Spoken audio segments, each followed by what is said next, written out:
Annyeong, hello, welcome to Ratu Drakor Channel. Yuk kita review drama Korea If episode 4. Awal mula dari ingatan Rael yang mengingat saat Yoon Kyung mengobatinya di pesta. Yoon Kyung menanyakan apa yang membuat Rael frustasi sampai menyakiti dirinya sendiri. Kemudian di jalan ada Bujang menanyakan update terbaru dari Rael. Rael memberitahu kalau Yoon Kyung mengalahkan kakaknya di perusahaan. Bujang juga menanyakan keberadaan ibu Kang Yoon Kyung dan tak boleh melewatkan sedikit pun kabar berita tentang mereka. Tiba di pertemuan wali murid, Sora mengatakan ia ingin mengundang seseorang yang ia inginkan adalah anggota Dewan Unpyong. Tapi sangat sulit karena Unpyong ini memblokir nomor telepon orang-orang kaya.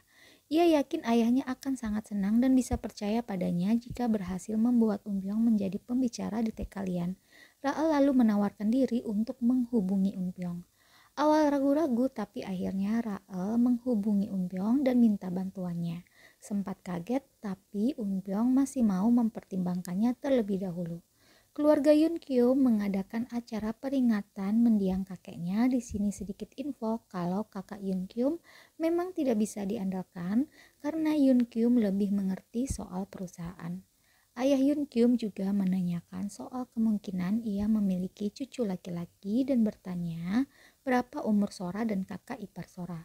Kakak ipar Sora dengan sangat menyebalkan sedikit menyudutkan Sora yang sudah tua dan berusia 45 tahun. Karena sebal, Sora sengaja menjatuhkan mangkok hingga pecahannya mengenai kaki kakak iparnya. Yoon Kyung memarahi istrinya karena terlibat keributan. Sora mengatakan bahwa ayah Yoon Kyung yang tiba-tiba ingin memiliki cucu anak laki-laki dan membuatnya tertekan. Tak lama ia curhat ke Rael kalau suaminya tidak pernah membelanya dan bagaimana frustasinya ia di acara tersebut, tapi mertuanya malah menginginkan cucu laki-laki. Esoknya di pertemuan, Sora diberitahu Rael jika ia dan Yoon Kyung memiliki seorang putra.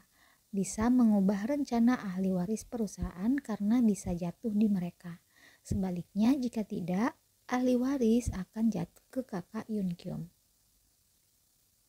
Rael meyakinkan Sora kalau Sora bisa memiliki putra dan juga menjadi cantik agar suaminya terpikat tanpa melakukan operasi kecantikan. Sora mengajak Rael ke rumahnya untuk membahas hal ini, seperti yang sudah ditunggu-tunggu oleh Rael.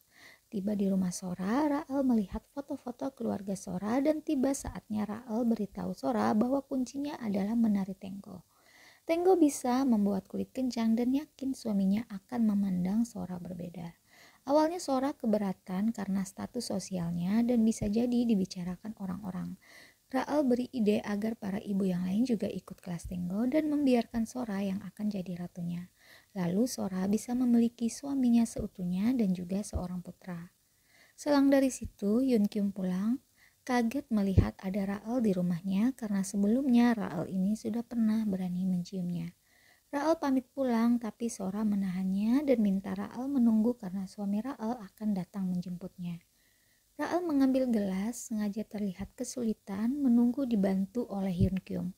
Sesuai keinginannya, Yoon Kyung datang dan membantu Sora hingga mereka makin intim. Yoon Kyung cepat tersadar dan menanyakan apa tujuan Rael sebenarnya.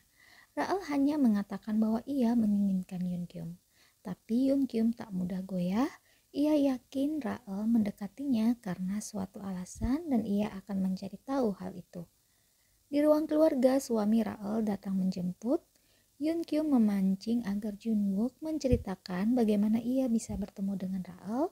Jun Wook memberitahu kalau Rael adalah orang yang sangat polos dan hanya suka menari. Saat pulang, Jun Wook sedang mengambil mobil dan membiarkan Rael berduaan dengan Yoon Kyung. Rael mengambil kesempatan dengan mengundang Jun Wook ke Labocha tempatnya menari dan di sana mereka hanya bisa berduaan saja. Esoknya, Rael memimpin latihan tenggo dan mau melakukan pertunjukan setelah sebulan.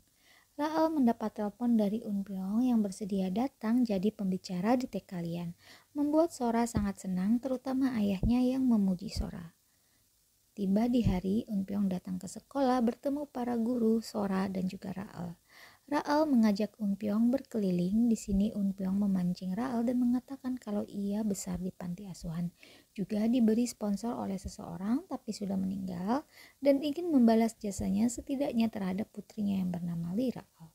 Rael salah tingkah dan cepat-cepat mengalihkan pembicaraan. Kemudian Unpyong memberi berkas informasi tentang Yunkyum dan minta Rael melihatnya dulu. Tak lama Junchul datang. Rael segera pergi karena ia selalu syok setiap bertemu Junchul karena kenangan masa kecilnya. Di rumah, Rael dan Ibu Jang membahas soal berkas yang diberikan oleh Unpyong. Tertera informasi kalau Yunkyum adalah anak dari pelayan tapi dibesarkan oleh istri sah. Ibu Jang berpendapat bahwa perusahaan pasti diberi ke putra sulung yang sah, dan jika informasi ini benar, mereka bisa salah sasaran selama ini. Dan berarti sebenarnya satu-satunya cara agar Yunkyum jadi pewaris adalah dengan membuat Yunkyum memiliki seorang putra bersama Sora. Di hari latihan Tenggo, Rael pun semakin bersemangat kompori Sora dan beritahu Sora kalau menari adalah bentuk pemberontakan dan memanas-manasin Sora agar bisa menghancurkan aturan dan memiliki putra sebelum kakak iparnya. Selesai latihan Tenggo, Sora diam-diam akan bertemu selingkuhannya dan minta Rael untuk jemput Dabi anaknya dan mengantarnya ke rumahnya. Ini menjadi kesempatan baru untuk Rael. Pura-pura Rael minta tolong pada Dabi untuk meminjam komputer. Dabi beritahu ada di ruang kerja ayahnya tapi tidak boleh ada yang masuk. Meski begitu, Dabi bilang ia sering masuk diam-diam dan langsung mengajak Rael ke ruang kerja ayahnya. Yah, namanya juga anak kecil ya guys. Tak membuang waktu, setelah minta Dabi mengambil sepatu balet, Rael segera mencari berkas-berkas penting. Lalu tak sengaja di buku Tenggo, ia melihat satu berkas dan membuat Rael kaget mengenai isinya. Tapi belum diperlihatkan apa isi dari berkas tersebut. Kedatangan Dabi mengagetkan Rael. Dabi beritahu kalau ia ternyata sembunyikan sepatu baletnya di gudang rahasia. Dengan sigap, Dabi langsung mencari tombol di balik buku-buku dan juga membuka akses untuk masuk ke sebuah ruangan rahasia di baliknya. Rael langsung segera masuk ke dalam ruangan rahasia dan memeriksa banyak berkas-berkas termasuk bukti-bukti transferan gelap. Lalu Dabi datang juga beritahu kalau ayahnya sudah pulang. Para pelayan memberitahu soal kedatangan Rael ke Yunkyum. Rael panik dan cepat-cepat keluar dari ruang rahasia. Di saat bersamaan Yunkyum semakin mendekat ke ruang kerjanya dan membuka pintunya. Yunkyum melihat Rael dan Dabi yang terdiam tak kaku. Tak lama karena kaget Dabi malah menangis, Yunkyum langsung mengusir Rael. Saat pulang ke studionya, Rael didatangi oleh Unpyong. Unpyong menanyakan soal berkas yang ia beri ke Rael. Peringatkan Rael kalau Yunkyum orang yang bahaya, tapi karena Rael mengalami hari yang lelah, ia minta Unpyong untuk segera pergi. Tak sengaja Unpyong melihat bekas luka di punggung Rael dan menanyakan soal tato yang menutupi bekas luka Rael di masa kecil. Ia juga menyebut nama Rael. Rael malah mengusirnya dan minta Unpyong untuk tidak menghalanginya. Dan tanpa sengaja berarti Rael akhirnya sudah mengakui identitasnya. Unpyong pun berjanji tidak akan menghalangi, tapi jika Rael butuh bantuan, ia akan menolongnya. Kembali ke rumah Yunkyum, ia mengecek ruang kerjanya kembali setelah dimasuki oleh Rael. Rael memang terlalu kentara ya guys, kalau ia punya motif tertentu sampai membuat Yunkyum ini curiga. Yunkyum lalu melihat buku Tenggonya sedikit bergeser dan menarik artikel yang ada di dalamnya, yang tadinya sempat terlihat oleh Rael. Jadi di sini ada artikel mengenai berita kecelakaan, di mana kecelakaan itu tampaknya adalah ibu kandung dari Yunkyum. Hari pertunjukan Rael tiba dan Yunkyum akhirnya datang ke pertunjukan.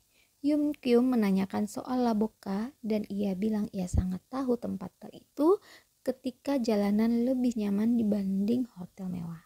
Ia mulai mendekati Rael dan minta Rael untuk menjauhinya sebelum terlambat karena jika terpikat oleh rayuan Rael, ia bisa memperlakukan Rael seperti orang rendahan dari Laboka. Rael menjawab bahwa ia tidak akan lari, lalu kemudian mencium Yunkyum yang tidak menolak.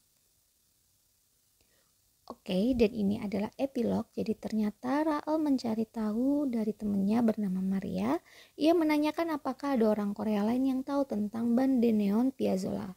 Maria mengatakan ada orang Korea yang datang setelah Rael pulang ke Korea. karena terlihat sedih dengan masa lalunya di mana ibu kandungnya meninggal secara tragis. Ia menceritakan kisah Bandeneon itu padanya dan namanya adalah Kang Yun Kyum. Flashback lagi, jadi saat di luar negeri Rael yang mengganti nama jadi Sunny pamit dari Maria. Dan ia sempat bertabrakan tak sengaja dengan seorang pria Korea, tapi mereka tidak saling melihat dan ternyata orang itu adalah Yun Kyum. Maria mengatakan jika Rael benar-benar bertemu dengan orang tersebut berarti mereka memiliki hubungan luar biasa. Kembaran jiwa pasti bisa saling menemukan apapun yang terjadi. Kalau kata mereka kembaran jiwa pasti saling menemukan, kalau kata orang Indonesia jodoh nggak kemana ya guys. Yang penting jangan suami orang juga. Let's see apa yang akan terjadi selanjutnya. Oke, itu dia review dari drama Korea If episode 4. Yuk kita bahas lagi di episode If selanjutnya. Dan terima kasih jika kalian subscribe dan review drakor bersama Ratu Drakor Channel. See you on next video.